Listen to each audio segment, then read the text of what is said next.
Mwiriwe neza, muraho neza, murakaza neza kwitoza TV Rwanda aho tubagezaho amakuru yizewe bari kuvugwa higa no hino ku isi by'umwihariko mu Rwanda. Ibyibaye nyuma y'umuhungu wanjye witwa Twizerimana ni inkuru ibabaje kandi itangaje ya Twizerimana Jean de Dieu, umusore w'imyaka 22 wo mu karere ka Nyabihu urembiye kwa muganga, ashobora no kwitaba Imana nyuma yo kugerageza kwiyahura mu byavuzwe ko byatewe n'umujinya ukomoka ku mafunguro yasabye iwabo bakaza kuyabura. Uyu musore yasabye amafunguro harimo umureti ndetse n'ibirayi bitetse mu mavuta, asaba umuceri w'ipirawu ndetse asaba n'umugati usizeho ubuki ndetse n'ibindi n'agasosi k'inyama. Biza kubura rero uyu musore hagerageza kwiyahura.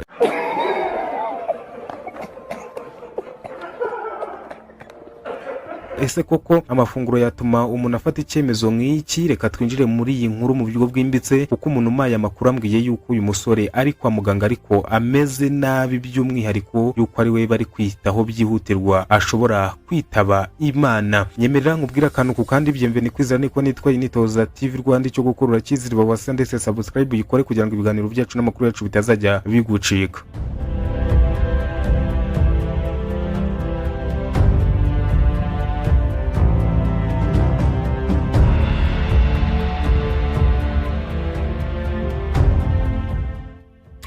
Ibi byabereye mu karere ka Nyabihu mu murenge wa Rugera, akagari ka Nyarutembe, ahangana ni mudugudu wa Kirebe. Byabaye kuwa gatandatu tariki ya 11 Mata 2026. Twizerimana Jean de Dieu bivugwa ko yari amaze iminsi avuye i Kigali cyangwa se yari atuye i Kigali, yari yasuye iwabo mu cyaro. Ahageze amakuru aturuka mu buyobozi bw'inzego z'ibanze avuga ko yanze kuyibya hasanze, ategeka ko bagomba kumutekera ibye by'umwihariko. Uwo mwihariko rero harimo umureti n'ibirayi bikaranze mu mavuta bizwi cyane mu mvugo y'iwacu nk'ibirayi byo kwa Mucoma, ndetse ngo bamutekera n'ibindi harimo umuceri w'ipirawu ndetse n'umugati usizeho ubuki ndetse n'ibindi bigiye bitandukanye, ariko biza kubura. Gusa umuryango we ntiwabashije kumutekera ibyo yasabye, ibintu bikekwa ko bishobora kuba byaramuteye umujinya ukabije akagerageza kwiyahura. Umunyamabanga w'umurenge wa Rugera Bwana Ndayisenga Simone yemeje aya makuru, aho yagize ati nibyo koko Twizerimana yaramaze iminsi yavuye mu mujyi wa Kigali, twaha amakuru ko yanze kuyibya hasanze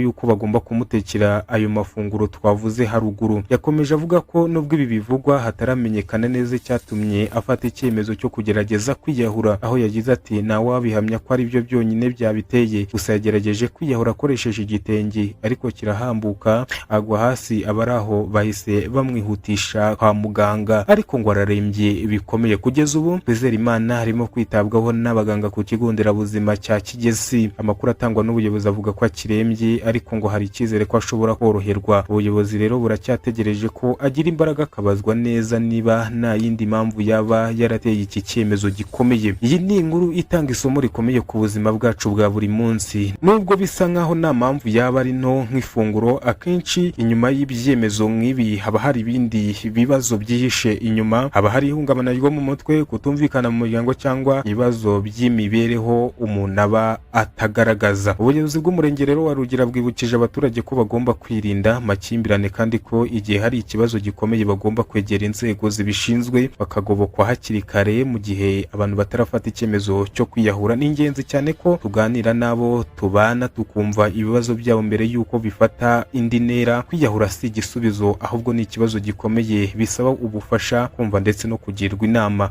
Ababyeyi, inshuti n'abavandimwe bafite uruhare rukomeye mu gutahura ibimenyetso by'ihungabana mu gufasha ababifite. Iyi ni inkuru irababaje ya Twizerimana Jean de Dieu uri kwitabwaho n'abaganga nyuma yo kugerageza kwiyahura. Akomeza gukurikira aya makuru uko agenda tugeraho. Niba ukunda amakuru abari kuvugwa hirya no hino ku isi by'umwihariko mu Rwanda, kanda subscribe kwitoza TV Rwanda, ukande like ndetse usangize abandi iyi video. Murakoze cyane, tubifurije amahoro n'ubuzima bwiza kandi tubarinze kwiyahura. Twari turi mu karere ka Nyabihu, mugire amahoro n'imigisha ndetse n'amafaranga nahamukanye.